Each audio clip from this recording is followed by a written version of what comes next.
Kasus sengketa tanah menemui babak baru dalam persidangan yang digelar di Pengadilan Negeri Semarang.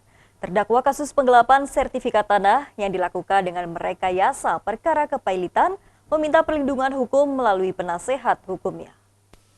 Terdakwa kasus penggelapan sertifikat tanah dengan merekayasa perkara kepailitan, Agustinus Santoso, meminta perlindungan hukum. Hal tersebut disampaikan oleh penasihat hukumnya dalam sidang dengan agenda eksepsi atas dakwaan jaksa di Pengadilan Negeri Semarang. Perkara sengketa tanah ini bermula saat terdakwa membeli sebidang tanah di Jalan Tumpang Raya seluas 2.285 meter persegi. Tanah sebelumnya diagunkan di bank, kemudian dijual ke terdakwa dengan harga 8 miliar rupiah. Sertifikat tersebut tidak bisa karena adanya permasalahan perdata antara keluarga. Namun terdakwa yang ingin memiliki tanah dan bangunan karena merasa telah membeli, kemudian mengajukan kepailitan ke Pengadilan Negeri Semarang dan dikabulkan.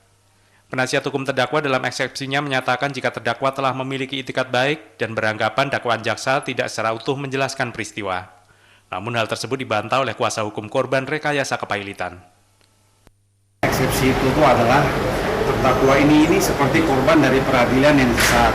Kenapa bisa dibilang kayak gitu? Terdakwa ini di framing bersalah di dalam putusan Agnesiani yang sudah inkrah. Loh, pada waktu putusan di Agnesiani itu terdakwa belum sebagai terdakwa. Terdakwa Agustinus itu belum kedudukannya sebagai terdakwa. Dia baru sebagai saksi yang datang di persidangan Agnesiani itu sebagai saksi. Lah kok bisa status sebagai saksi dalam suatu perkara, tapi dia diadili dan diputus di dalam perkara dan dinyatakan bersama-sama dengan pelaku utama. Itu kan ada dua alasan disampaikan, gugatan itu kabur dan tidak dapat diterima.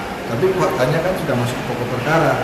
Di samping itu ada satu dalil yang tidak disampaikan oleh yang bersangkutan perihal adanya putusan kepemilikan yang sudah ada sebelum adanya kepailitan.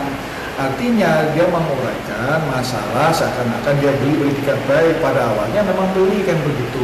Tetapi setelah dia tahu itu tidak bisa dibalik nama, tentunya menjadi tanda tanya. Kenapa tidak bisa balik nama? Nah, pada saat dia menemukan tidak bisa balik nama, tentunya dia akan mensikapi masalah itu.